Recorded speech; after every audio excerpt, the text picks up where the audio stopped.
Welcome to the Angel and Neil channel. Welcome to the Angel and Neil house.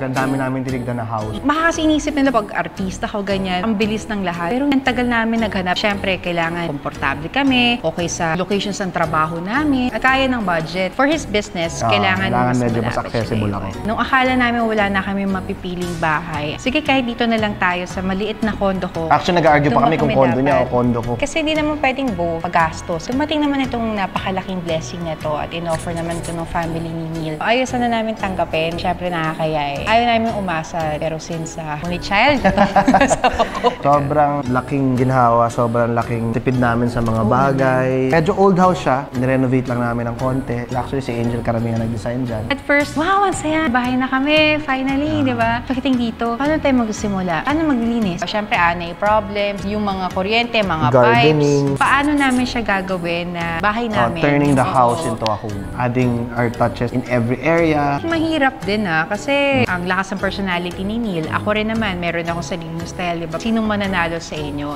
Yung mga nakita ko yung sa mesenyas. Pambihira ka. Ako kasi, siguro sa lalaki, importante na sa akin may TV tsaka may upuan. Napakawalang kwentang kausap. So yun yung gusto ko, diba? Anong require mo sa bahay? TV sa monoblock. Si Angel, since sobrang tutok niyang gawing home nga to, minake sure niya na may pieces of me. Thank you very much, my wife. Ay! My wife! So, itong aming simpleng project. Well, hindi naman kami mga professional designers, pero we decided na tayo muna mag-design ng bahay at mas tipid din. Except for the bedroom, kasi may kailangan kami mga furniture na i-restore. So, we asked our friends help. Celine from Simbulan, so tinulungan na kami doon. For today, since special dog episode na to, nagpatulong ako sa aming kaibigan si Kat sa si Sheena ng Space Cat to help us stage the house lang. Para pagpasok nyo, mas fresh lang din naman siya. Okay, game na! Welcome to our home!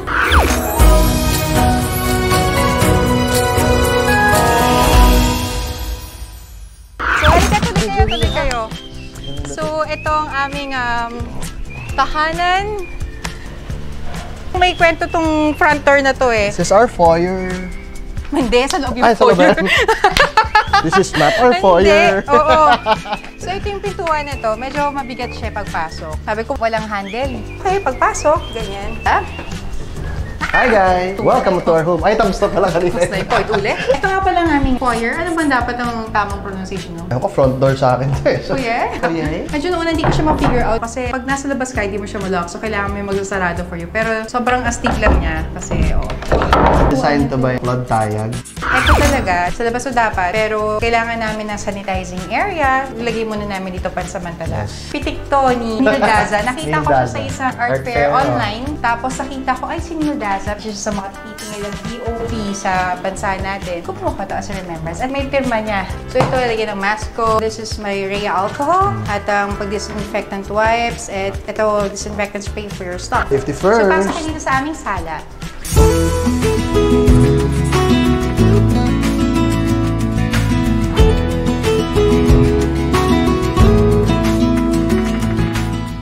Ito medyo in-forton talaga ni Angel designan. Gusto niya gawing younger. Actually, yung couches niya, yung tables, karamihan dyan, aircon. Dati pa yan nandito. We wanted to keep kasi kung ano yung pwede pang magamit na maganda naman. In-update ko lang itong mga Boodle finds ko, mga nabili ko sa online store, mga throw pillows. Sino ito, mahal ko? Jet Ocean. Naghahanap kami ng art para ilagay dito. Nung pinakita sa amin ng friend namin, si Mr. Yuri Aliado, itong art na to, sabi niya, parang ito yung bagay sa inyo. Kasi pag pinansin nyo, itong mga TV, tapos yun, nanonood sila ng 3D. Very us. Ito, setup to ni Randy. Nung kinasal kasi kami, dito lang kami nag-reception sa bahay. I made sure to request na kung ano man yung ilalagay na pang-decoration, hindi yung mga bulaklak na nalalantada next day, di ba? Ito, may ligaw mapasa ng libro. Mga dating gamit ko to sa The book condo. is always better. Yes. Ito mga tanim din na. The book is always better. Tika na, ano yung pinagsabi siya? Si Azor Pascogi, ng artist neto.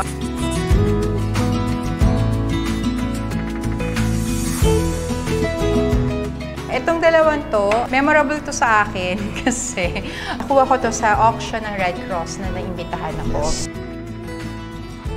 Gusto ko talaga tumulong. Kaya lang, hindi kaya ng budget ko. So, bumili ako ng kung anong kaya. So, this is from Ferdinand Cacnio. I love Red Cross. Of course, ito ay The Great Orlina. Ito yung rubber tree. Housewarming gift na kaibigan na si Joey. Sobrang galing ni Angel pumatay ng halaman. Yung mga sasabihin sa amin, hindi mamamatay yan, matagal yan. Matay. Hindi pa naman ako murderer ng asawa, love. So, okay lang din naman na galing niya mag-alaga. plans na lang. And yung mga libro namin dito ay Godfather, Alfred Hitchcock. Ito, first gift ko sa kanya yan. Valentine's Day. Valentine's Day. Sobrang favorite niya si Kurt Cobain. First love ko yan. First love na yan. So, tanggapin natin yan. Siyempre, kailangan natin i-purify yung air and mga negativity. So, Himalayan salt lang. I recommend sa lahat. Ito, record player ko to. Foo Fighters. Nirvana. May kwento ako dito sa Fight Club na libro na ito. Alam niyo naman na magbarkada kami ni Neil noon pa. So, may time na yung feeling namin kailangan na yung magbigay ng regalo sa isa't isa. Pero for the longest, hindi ko nagregaluhan kasi barkada kayo eh. Di ba? Di ka naman talaga nagregalo dito. So, Christmas, parang okay, magregalo ba tayo o hindi? So, nirigalo niya to, Fight Club. So, ako, nirigalo ko sa kanya. Pagtanggal ng pimple. Napakapangit. Alam mo yung parang di awkward. Alam mo yung di awkward kung ano. Ito, gift ko rin sa kanya to. Ito, gawa to ng egg fiasco. Gift ko rin sa kanya yan actually. Ito, mga libro for Rolling Stones and Eraserheads. So pag nakita niyo yung house, medyo through and through siya. Puro glass siya, high ceiling. And bubuksan lang namin yan para at least nag-flow lang yung wind. So pasok tayo dito sa den.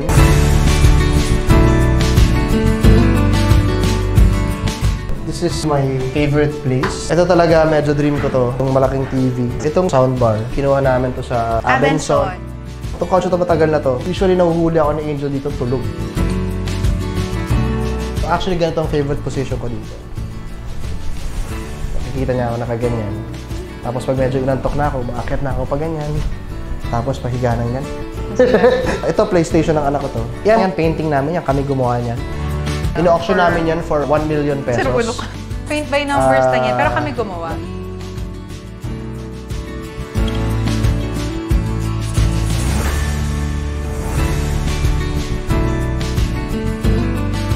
Yung painting bigay sa akin ng isang fan na naging kaibigan ko na during Logo Day. Sobrang sarap tumambay dito. Minsan, itong testing area namin. So, dito muna pupunta yung lahat. Magpapaswab muna. Ito regalo sa akin ni Kat. Hindi ko pa natatanggal yung ribbon. Ito gawa ng sister ko. Oh, may ilaw. May mga outdoor cooking area kami dito. Sobrang gusto ko siya kasi konting kembot lang, malinis na. Ito, inamaan na rin namin to sa bahay na to. Super kalawang yan dati, madumi pa ganyan. Tapos nilinisan lang din namin na. Ito, inayos lang namin ng kapatid ko. Hilig kasi siya gardening. Actually, pinapili niya ako kahapon kung mag-gardening ba ako o mag-supermarket. Siyempre, diretso ako supermarket. Oo, nag-grocery siya mag-isa. Grocery ako mag-isa. Good job, mahal ko, ha?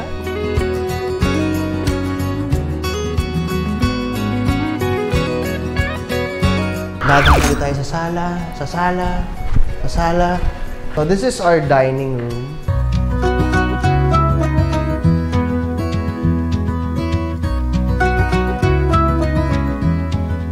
Dito medyo maraming binago-bago si Angel. Ito, green siya dati. Shiny na medyo pale, ganon. Pinalitan lang namin, nire-upholster namin, but same chair pa rin siya. By Simbulan. Actually, gusto ko sanang palitan kasi I love the idea of having black and white art. Kaya lang, nakita ko ang painting ay 1984 pa. Gawa ni Baltimore. So yung mga lights, pinalitan niya. Nakahanap ako ng ilaw na napakaganda dito sa ilaw at iba pa. Meron silang website and Instagram account. Ayun. So ito naman, dito tayo sa aming kitchen.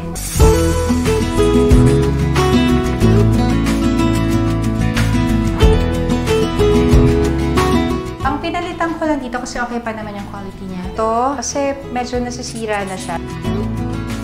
Yung mga cookbooks, tapos rice cooker, kailangan talaga namin. Of course, air fryer. Laking tulong nito. Si Neil kasi mahilig sa mga danggit, na puset, na ganyan, na hindi namin naluluto dati sa kondo kasi mga ngamoy talaga. At nasubukan namin i-air fryer yung danggit. Itong microwave, actually gusto ko siyang ilagay dito sa taas dapat. Kailan nagkamali ako ng sukat. Pareho yan, galing sa Abenson online. Ito, hindi talaga ako nagko-coffee. Pero sinusubukan ko kasi yung IF na inspired by my Mars, Dimples Romana. Kailangan ko mag-start uminom ng coffee. Ito, rosemary, kasama rin ito sa kasal ko. Kasal na. Of course, water filter. Ito yung lahat ng sugar. Splenda, muscovado na sugar cubes, muscovado, white sugar. Ito favorite ni Neil. Aming snack area. Ayan yung mga tinata, noodles. Ito yung aking mga iba-ibang army meal. Meron akong meso. At ang aking favorite, ang chocolate. At ito ang aking mga spreads, cheesy spreads. Itong aking light. Whipped cream, ang aming freezer. Of course, ready to cook para in case may bigla akong bisita, meron kaming ihahanda dyan. So, sa mga travels ko, yung iba yung regalo sa akin. Actually, nung nag-aayos kami dito, nang problema siya, nagulat ako, love, bakit? Hindi magnetic yung ref. So, Hindi ko alam kung anong gagawin ko. Hindi na niya alam Gusto ko gagawin. ilalagay yung Kasi mga... hindi magnetic tong ano. mga Tapos, magnet nung tinesting ko. namin sa site, ay, magnetic yung side. Okay na, problem solved. Paano na, dirty kitchen?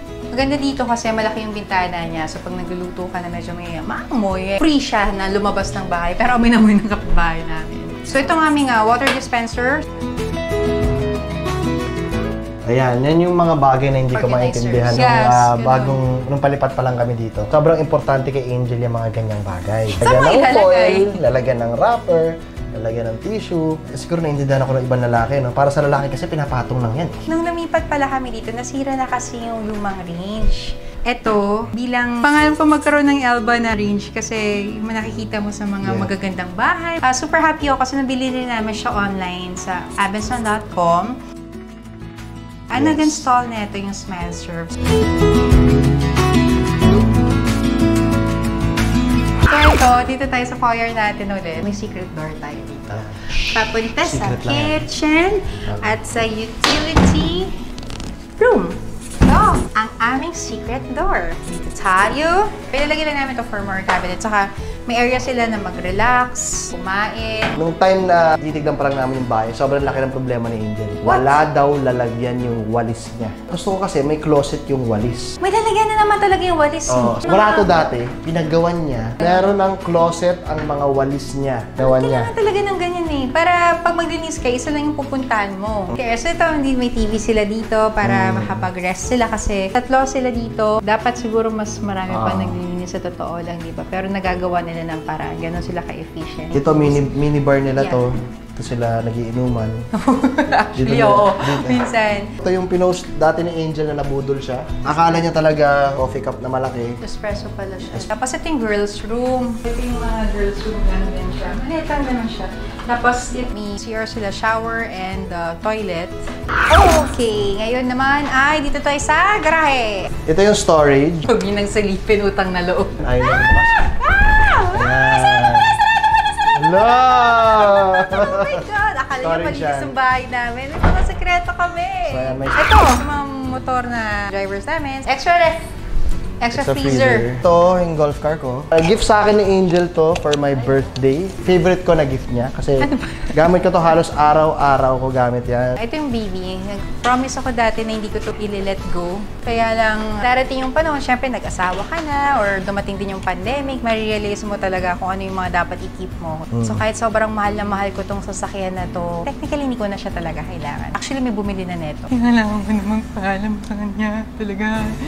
Parang ako yata yung unang babae sa Pilipinas na nagkaroon ng Hummer. Itong H2. Ginagamit ko siya ng Asian Treasures, Days, The General's Daughter. Halos lahat ng teleserye ko. Dito yung machong driver namin. Pero bago yan, madadaanan natin yung tools area natin. Actually, yung kwento na itong mga tools na to, regalo sa akin ito ni Ninong birthday ko. Kasi alam niyang gusto kong yung mga nagbabarena. Mga babarena, mga ganon. I'll be honest ha, hindi ko alam kung ano makikita ko pagpasok dito.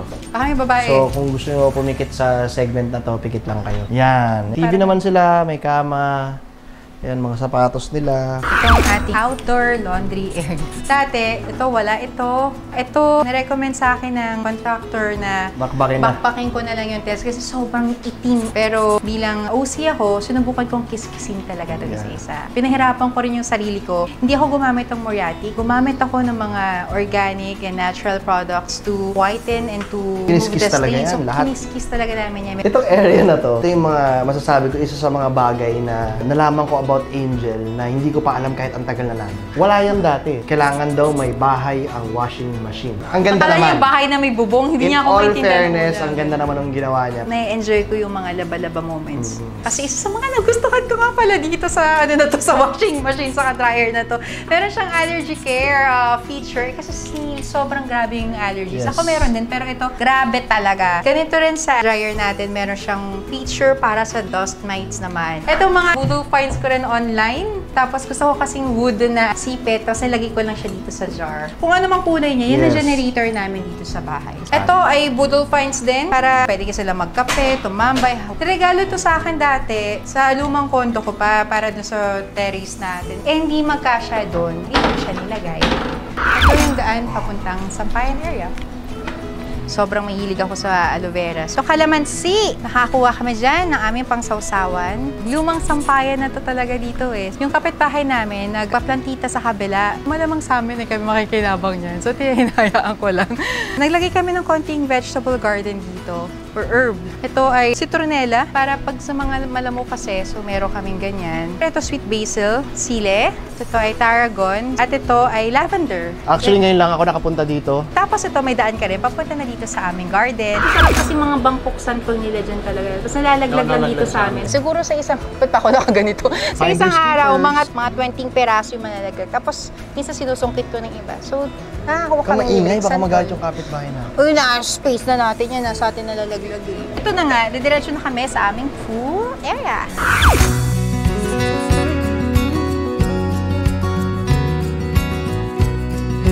Medyo may maliit na lapping pool tayo. Hindi pa namin nagagamit. Hindi pa namin nagagamit. Katulad ng sabi ko kanina, through and through siya. So, galing sa sala, galing sa den, galing sa dining room. Pwede ka lumabas papunta sa garden or sa pool area. Usually, pag birthday ko, dito ako nagpa-party. Yes. Dito mga tumugtog na River Maya, Moira, KZ Tandingan, Parokya ni Edgar. Kim Molina. Pero nung si Kim Molina yung kumanta, nagreklamo na yung mga kapitbahay. Kasi bumirit siya ng Aegis. Pero napakagaling ni Kim Molina. Actually, tuloy yung garden hanggang dun sa gilid. Mapunta sa den. Minsan dito kami kumakain. Pag may meeting kami. And bilang nakakadalawang dengue na ako, kailangan maingat tayo. So, naghanap talaga ako ng mga ganito sa Dowell. Insect killer siya. So, pwede siya indoor saka outdoor. Kaya perfect talaga siya. Kumuha ko dalawa nito actually. Kung mapansin nyo, may mga electric fan kami dito. Sa 10 argument namin kung anong ilalagay sa bahay, yan ang kaisa-isang pinanalo ko. Kasi ang gusto niya ilagay, ceiling Parang fan. feeling mo lagi kaisa-isang pinanalo mo. Parang lahat naman pinanalo mo. Ako, pinanalo mo rin naman ako. Kawawa, di ba? Medyo ganun yung effect natin. Gusto niya kasi maglagay ng ceiling fan. Ayoko talaga kasi ang reason ko naman is gustong-gusto ko tinatapat yung electric fan sa mukha ko pag sobrang init. Ito mga baul, galing to talaga sa Marawi. So, authentic siya. Ito pala yung mga chicks ko. Bale, nakalipat ko lang dyan. Dapat sila sa balikbayan box pala sila. Hindi pa ako marunong mag-alaga sa kanila. Si Angel kasi may pagka-doomsday prepper yan. Yung quarantine na-realize niya, kailangan meron tayong source of food. Kumuha siya ng mga chicks para long-term, pwede kami makakuha ng mga itlog. Sinasabi niya, mas mura yan. Ngayon, na-realize niya, mas mahal pala mag-alaga ng mga chicks. Saka matagal mga itlog. Tatlo pala dyan, pinangalanan ko na. Si Bea, si Ann, si Angelica. Ito mga couches na to, dati pa nandyan yan. Sobrang chill tambayan yan pag medyo galing ka sa work. Ito yung aming pond area. Actually, next project pa namin to gagawin kasi hindi pa namin siya natatapos. Pero may mga plano kami dyan. Kaka-waterproof lang ngayon. Binakpa ko yung blue na tiles kasi gusto namin natural stone sana. Ito galing kay Aga Mulak to. Okay, so this is the gym. Dati bilyaran to. Binenta ko sa friend ko yung bilyaran. Ito, yung mga dumbbells natin. Ito, actually dati sa akin na to dati. Binili ko ng ECQ nung unang ECQ pa. So, may closet area dito. Dito nakalagay yung mga pang-sport, like yung mga pang-diving gear ko, may mga iba pang mga sports gear. So, ayan yung mga gloves namin. Boxing gloves, Boxing gloves. Itong rower, kay Angel yan. Pati itong treadmill dun sa condo niya yan dati. Ito, kakapakabit ko lang nito. May lat pull down, may leg press, everything. Gusto ko pa-match yung buong lugar. Pero gusto ni Angel, may wood area para pwede siya mag-dance-dance. Di nyo kasi alam. Hoy! Ang dream niya talaga ay sumayaw sa asap ng solo prod. So, Takori, Sir Lauren, Sir Carlo, gusto niya mag-dance number sa asap solo prod. Hoy! Ang kanta... Gusto mo salugin ko to? ang kanta, Butter. Yan ang gusto niya sayawin, promise. So, ito na. Akit na tayo sa taas. With Alpha. Now, I think we're going to our bedroom. Effort show collection namin. Don't be the boy.